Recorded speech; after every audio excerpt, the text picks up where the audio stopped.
누가복음 22장 31절에서 34절까지 말씀을 봉독해 드립니다. 누가복음 22장 31절에서 34절까지의 말씀입니다. 시몬아 시몬아 보라, 사탄이 너희를 밀가부르듯 하려고 요구하였으나 그러나 내가 너를 위하여 네 믿음이 떨어지지 않기를 기도하였노니 너는 돌이킨 후에 네 형제를 굳게 하라.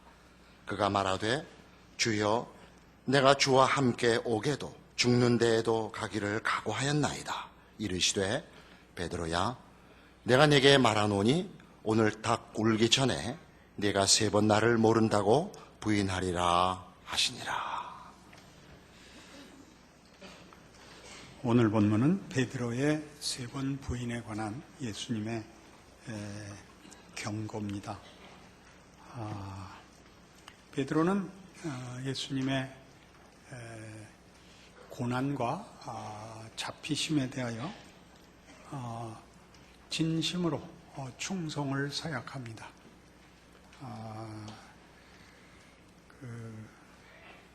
다른 복음서에 의하면 죽는 자리까지, 또는 다른 사람은 다 주를 버릴지라도 이렇게 자신의 충성과 진심을 서약했습니다만, 우리가 잘 아는 대로 베드로는 이날 밤 3번이나 부인하게 됩니다.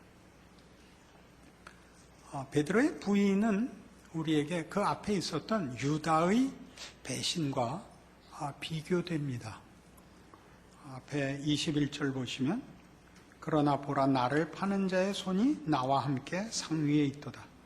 인자는 이미 작정된 대로 가거니와 그를 파는 그 사람에게는 화가 있으리로다. 유다입니다. 유다는 예수를 배신하고 팔고 나중에 자책감을 이기지 못하고 자살하여 죽습니다. 베드로는 유다보다 나을 것이 없죠. 3번 부인하는데 그 부인하는 정도가 매우 심합니다. 저주하며 부인합니다. 자신이 예수와 한패인 것을 심하게 저주하고 부인합니다. 그러나 주께서 베드로의 부인으로 베드로의 운명이 결정되지 않고 돌이키실 것을 약속하십니다. 너는 돌이킨 후에 네 형제를 굳게 하라 라는 당부의 말씀을 주시고, 우리가 잘 아는 대로 실제로 베드로에게 부활하신 예수님이 나타나서 그를 다시 그 사도로 회복시킵니다. 이 둘은 왜 이렇게 차이가 나는가? 이게 우리한테는 큰 관심사일 수밖에 없죠. 유다와 베드로는 누구는 유다가 되고 누구는 베드로가 되는가에 대해서는 성경이 사실은 설명이 없습니다. 우리에게 주는 이 말씀만 있죠. 너희는 용서받은 유다다. 이렇게 교회에 얘기하는 것이죠. 유다가 있고 베드로가 있는 것이 아니라 우리 전부 유다인데, 어떤 유다들은 제 갈 길로 갔고 어떤 유다들은 용서를 받아서 베드로가 됐다. 그렇게 얘기하는 것이죠. 그러니까 교회나 신앙인이 된다는 것은 용서받은 죄인인 줄 알아야 하는 것입니다. 용서받은 죄인이라는 것은 만만치 않은 이해입니다. 용서를 받았으니 이제부터는 옛날과 다르게 살자, 이렇게 보통은 이해를 하는데, 그게 틀린 말일리야 당연히 없죠. 그렇지만 거기에는 중요한, 이 용서받은 죄인에 대한 이해에 중요한 결함이 있습니다. 로마서 6장에 가보시죠.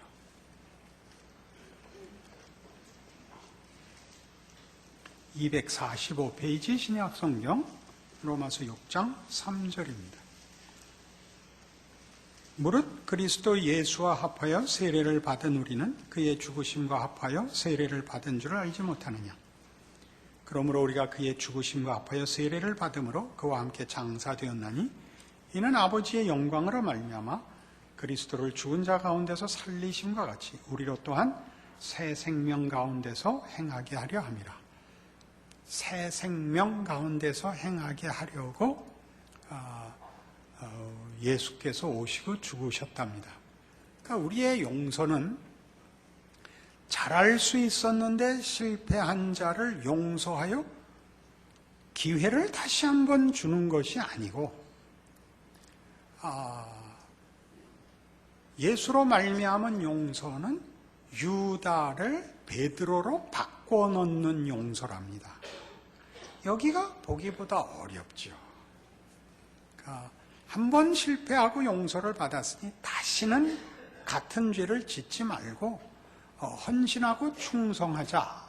그런 베드로가 보여주는 사실은 진심과 헌신, 충성, 이것에 대한 새로운 기회가 아니고, 너는 유다가 아니고 베드로다, 이렇게 얘기하는 것이 새 생명입니다. 고린도후서 4장에 가시죠. 우리 지난주 설교에서 다뤘던 부분인데 오늘 설교의 내용을 이해하기 위하여 필요합니다. 288페이지 고린도후서 4장 5절입니다. 우리는 우리를 전파하는 것이 아니라 오직 그리스도 예수의 주 되신 것과 또 예수를 위하여 우리가 너희의 종된 것을 전파한다. 우리는 지난주에 섬김에 관한 것이 성경적으로 어떤 것인가 하는 내용에서 이 고린도후서 4장 5절을 다뤘습니다. 우리는 우리가 누구인가를 전하지 않습니다. 우리가 어떻게 옛날과 달라졌는가를, 실패했던 옛날이 아니라 성공하고 충성하는 사람인가라는 다시 기회를 가진 사람으로서의 충성으로 부름을 받는 게 아니라 예수 그리스도가 누구인가에 대한 이해로 말미암아 나를 내가 주인으로 생각했던 자리로부터 예수 그리스도에 의해서 부름을 받고 보냄을 받는 순종의 삶을 사는 사람으로 우리는 살아있다라고 이해한다는 것입니다. 그것이 이 고린도후서 4장 5절에 뭐라고 되어 있냐면, 예수 그리스도의 주 되신 것과 우리가 너희의 종된 것이라고 얘기하는데, 우리가 너희의 종됐다는 것은 봉사하고 섬기기 위하여 라고 우리가 지난주에 분명히 이해했습니다. 그러나 그것보다 더 들어가서 나의 인생을 내가 정하지 않는, 주께서 가라고 하는 자리에 가는, 그리고 그 자리가 유다들만 있는 곳에 보냄을 받는, 그래서 그 유다들이 주를 죽였듯이 우리를 죽이려고 덤비고 자기네가 왕인 줄 아는 자리에 가는 것, 이것이 종된 것입니다. 베드로가 용서받은 유다가 용서가 필요한 줄 모르는 유다 속으로 들어가 우리가 섬기는 예수에게 그랬듯이 우리에게도 반대하고 힘을 쓰고 우리를 죽이려고 덤비는 그 자리에 용서가 은혜와 구원이 무엇인지 모르는 자들 속에 용서받은 죄인으로 보냄을 받아 그들이 볼 땐 우리와 자기네가 하나도 차이 날 것이 없지만 삶의 현장 속에서 자신과 인생을 이해하는 원리에서, 본질에서 다른 것으로 보냄을 받고 있다고 이해하는 것이 오늘의 본문입니다. 용서받은 유다라는 말이 가지는 깊은 뜻입니다. 빌립보서 1장에 가면 조금 더 이해할 수 있는 표현이 나옵니다. 319페이지 빌립보서 1장 20절입니다. 사도 바울의 자신에 대한 이해요, 자신의 사명과 존재에 대한 이해입니다. 나의 간절한 기대와 소망을 따라 아무 일에든지 부끄러워하지 아니하고 지금도 전과 같이 온전히 담대하여 살든지 죽든지 내 몸에서 그리스도가 존귀하게 되게 하려 하나니 이는 내게 사는 것이 그리스도니 죽는 것도 유익함이라. 여러분, 사는 것과 죽는 것은 인간에게 있어서는 같이 묶을 수 없는 상반되는 그리고 극단적인 다른 것입니다. 그것은 같이 병존할 수 없고 타협할 수 없는 것입니다. 사는 것은 승리고 죽는 것은 패배며, 사는 것은 존재의 확인이고 죽는 것은 존재의 파멸입니다. 사는 것과 죽는 것이 한 자리에 있을 수 없습니다. 근데 사도 바울에게는 그게 묶여 있습니다. 왜냐하면 그리스도 때문에 그렇답니다.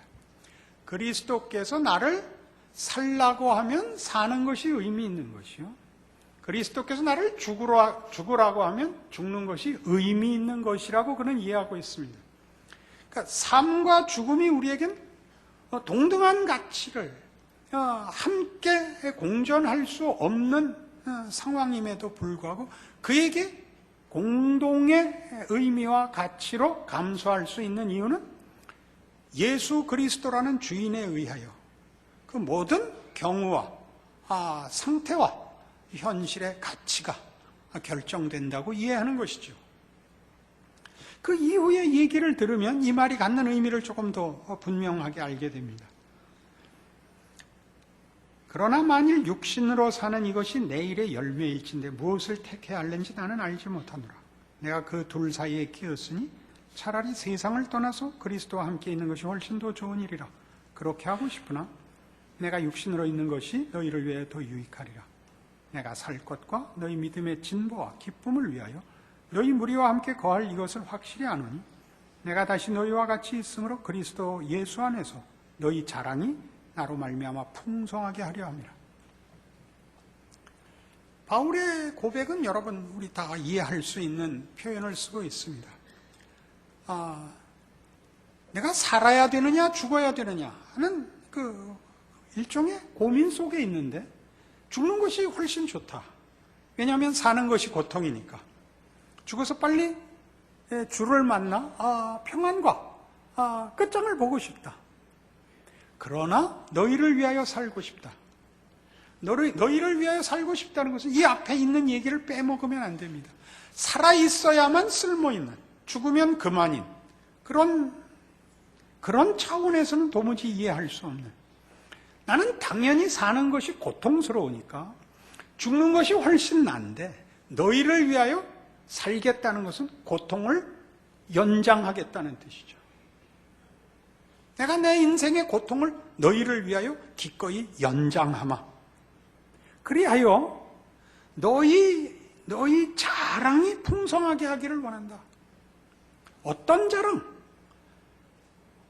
앞에 고린도후서 4장에서 본 바와 같이 우리는 더 이상 자신과 자신의 인생의 주인이 자기가 아니고 예수 그리스도께 바친 자로서 그가 보내시는 그의 방법, 그의 지혜, 그의 뜻을 따라 용서가 필요하나 알지 못하는 유다에게 용서를 받은 유다로서 그들 안에 들어가 저들의 무지와 저들의 불신앙으로 인하여 벌어지는 모든 것을 감수하도록 보내진 삶을 사는 것, 그것이 순종이요 신자의 삶이라는 것을 지키는 것, 그것이 모든 신자들의 당연한 현실적 요구다를 너희로 하여금 나를 보고 깨닫게 하여 너희가 받는 고난과 어려움들이 다만 실패거나 다만 어떤 잘못 때문에 생기는 일이 아니라 주께서 일하시는 기적과 은혜의 손길로 살고 있다는 것을 너희에게 깨닫게 하는 일을 위하여 내 기꺼이 고난의 인생을 연장하마. 그렇게 얘기하고 있는 것이죠.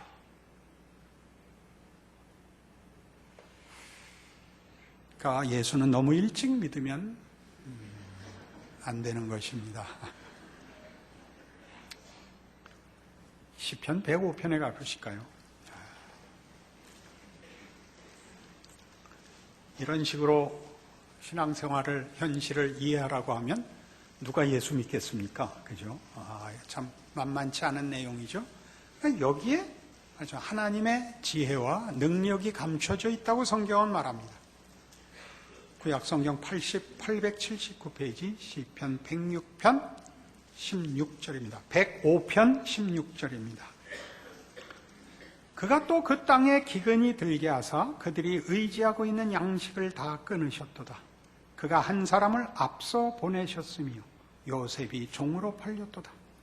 그의 발은 착고를 차고 그의 몸은 쇠사슬에 매였으니 곧 여호와의 말씀이 응할 때까지라. 그의 말씀이 그를 단련하였도다. 요셉의 생애를 여러분 잘 아실 것입니다.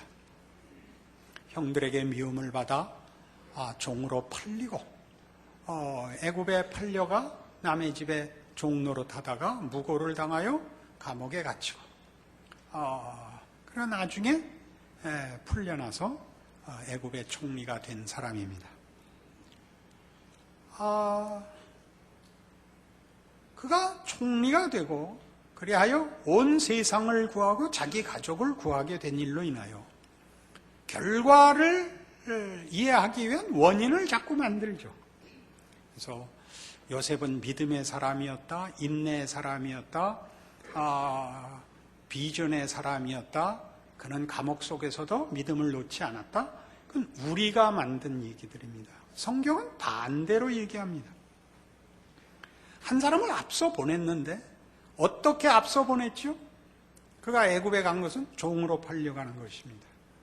그리고 그는 감옥에 갇혀서 그 발은 착고에 상하고 족쇄에 물려있고 그 몸이 쇠사슬에 매였는데 왜 묶어놨냐 하면 하나님의 말씀이 응하기 위하여 하나님의 말씀이 성취될 때까지 그를 묶어놨다는 겁니다. 하나님의 뜻이 이루어질 때까지 요셉이 나서서 판을 깨지 못하게 묶어놓고 일하셨다는 뜻입니다. 언뜻 이해가 안 가죠. 우리 인생이 그렇지 않습니까?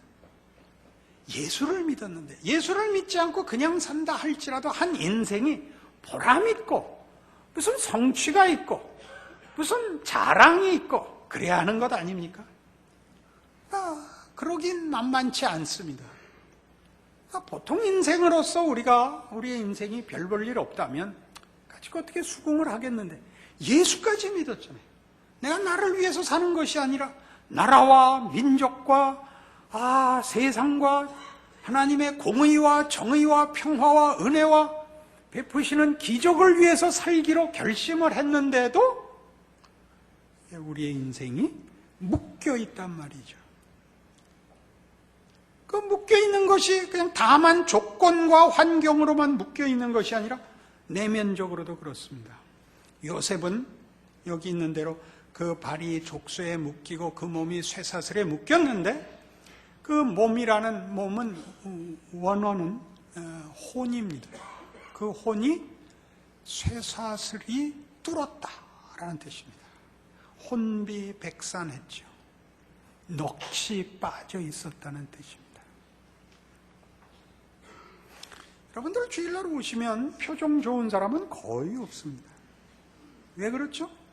예수를 믿었는데도 넋이 빠지는 현실 속에 있기 때문입니다. 정상입니다. 우리는 우리가 하나님 앞에 쓸모 있어야 된다고 생각을 하고 처음으로 돌아가서 한 번 실패했지만 용서를 받았으니 다시는 실패하지 아니하리라 라는 것으로 무장하고 기대해야 된다고 생각하는 것입니다. 하나님이 그렇게 일 아니하신다는데 우리가 우기고 있죠. 하나님 우리를 용서받은 유다로 용서의 필요를 모르는 세상 속에 보냄으로써 저들이 왜 저러는지를 알고 있습니다. 저들은 자기가 주인입니다. 자기의 소원과 기대와 자랑을 위하여 그 조건들에 매달려 있지만 우리는 아닙니다. 그리스도 예수 안에 있는 하나님의 은혜의 필요성을 이제 알고 유다에서 베드로로 바뀐 사람들입니다. 우리는 우리를 지키고 증명하고 남기기 위하여 세상적인 조건이 필요치 않다는 걸 아는 사람들입니다. 오직 하나님께 의존하는 사람들이므로 세상의 것으로 모든 걸 채울 수 있다고 믿는 세상 속에서는 밀린 자로, 아마 패배자로 우리는 존재하고 있을 것입니다.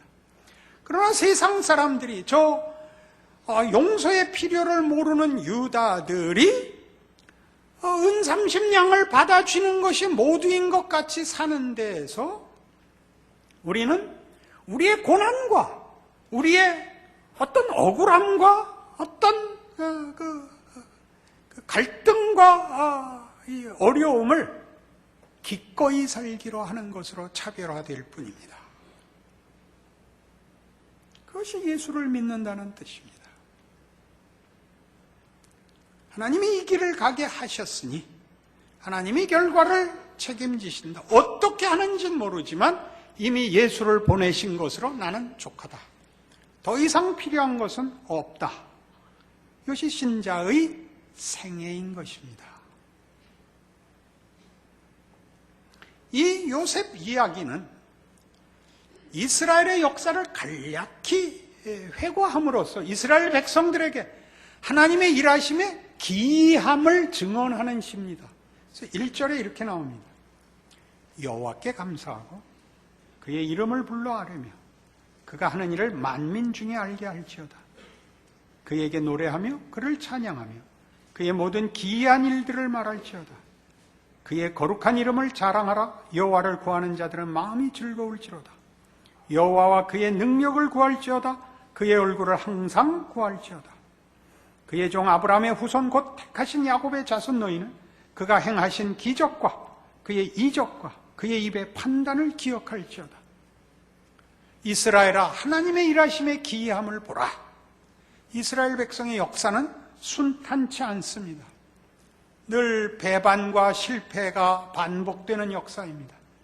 그 속에서 하나님이 어떻게 일하셨더냐? 하나님이 너희의 도움을 받아서 일을 하셨더냐? 너희의 성공으로만 증언하셨더냐?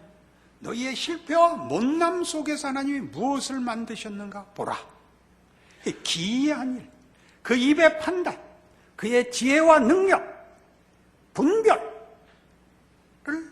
증언하고 있습니다. 그는 여호와 우리 하나님이시라. 그의 판단이 온 땅에 있도다. 여러분들에게 이렇게 신약시대에 이렇게 얘기할 수 있죠. 여호와 우리의 하나님은 그 아들 예수를 보내신 우리 아버지시라. 그가 우리의 인생과 세상을 그 손으로 개입하사 은혜를 베푸시고 인도하시고 보호하시고 그의 백성들과 함께 하고 계시는 도다. 이렇게 고백할 수 있습니다. 그는 그의 언약 곧 천대에 걸쳐 명령하신 말씀을 영원히 기억하셨으니 하나님이 어떻게 그 약속을 성실히 수행하고 계신지, 그 약속을 어떻게 신실하게 일하고 계신지, 성취하고 계신지 이렇게 간단히 얘기합니다. 이것은 아브라함과 맺은 언약이고 이삭에게 하신 맹세이며 야곱에게 세우신 율례 곧 이스라엘에게 하신 영원한 언약이라. 이르시기를 내가 가나안 땅을 네게 주어 너희에게 할당된 소유가 되게 하리라 하셨도다. 그때 그들의 사람 수가 적어 그 땅에 나그네가 되었고 이 족속에게서 저 족속에게로 이 나라에서 다른 민족에게로 떠돌아다녔도다. 그러나 그는 사람이 그들을 억압하는 것을 용납하지 아니하시고 그들로 말미암아 왕도를 꾸짖어 이르시기를 나의 기름 부은 자를 손대지 말며 나의 선지자들을 해하지 말라 하셨도다. 여러분 잘 아는 대로 아브라함은 고향 친척 아비집을 떠나 가나안 땅에 들어와 객이 됩니다. 그는 나그네였고 이삭도 유리하는 자였고 야곱도 방랑 인생을 삽니다. 그들의 기업이 없습니다. 나그네요 유리하는 자로 유랑자로 살면 거기 북박이들 그게 관세를 받는 법이죠. 그 일이 치이고 저리 치인 인생을 산 것이 이스라엘의 그 족장들의 생애입니다. 그러나 여기 분명히 밝히듯이 하나님께서 나의 기름 부은 자를 손대지 말며 나의 선지자들을 해하지 말라 라고 말씀하셨다. 그렇게 지키셨다. 그리고 아까 본 요셉 이야기가 이렇게 시작됩니다.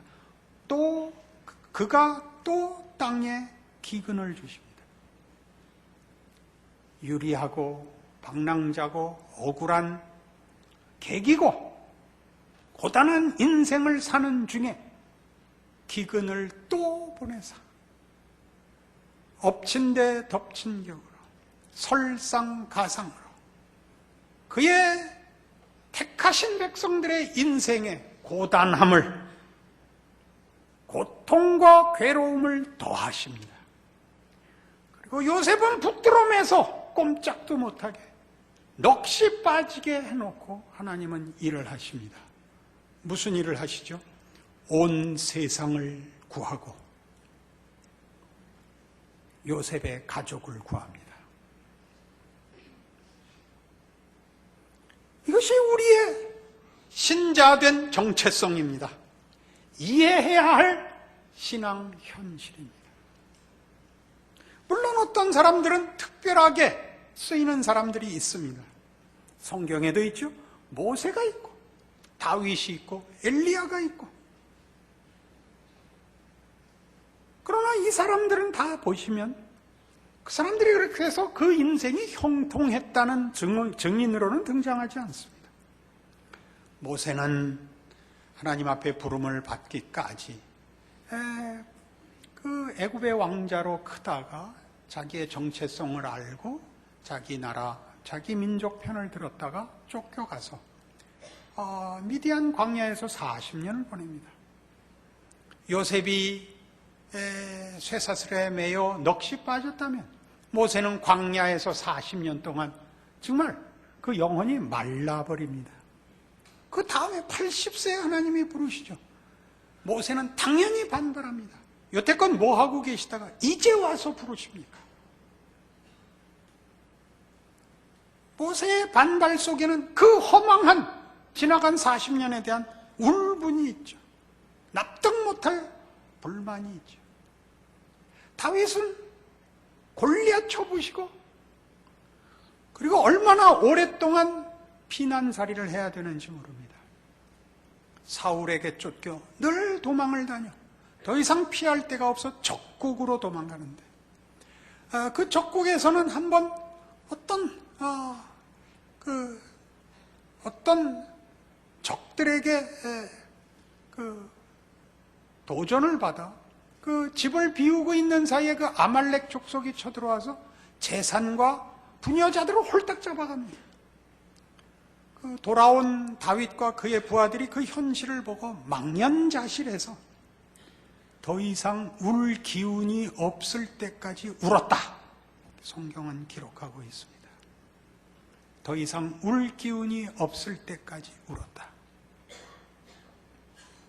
그 속에서 하나님이 일하신다는 걸 믿으십니까? 자신의 아들을 보내어 십자가에 못 박아 배신과 음모와 왜곡과 억울함 속에 당신의 아들을 맡겨 놓으시는 하나님의 지혜와 기이한 능력 속에서 하나님이 그의 영광과 모두의 승리를 일궈내신다는 걸 믿으십니까? 그렇다면 우리는 우리의 인생에 대해서 다르게 생각하기 시작해야 되는 것입니다. 사도 바울은 디모데전서 1장에서 자신의 정체성을, 자신의 사역을 이렇게 이해합니다. 신약성경 337페이지 디모데전서 1장 12절입니다. 나를 능하게 하신 그리스도 예수 우리 주께 내가 감사함은 나를 충성되이 여겨 내게 직분을 맡기심이니 내가 전에는 비방자요 박해자요 폭행자였으나 도리어 긍휼을 입은 것은 내가 믿지 아니할 때 알지 못하고 행하였습니다. 우리 주의 은혜가 그리스도 예수 안에 있는 믿음과 사랑과 함께 넘치도록 풍성하였도다. 빛보다 모든 사람이 받을 만한 이 말이요 그리스도 예수께서 죄인을 구원하시려고 세상에 임하셨다 하였도다.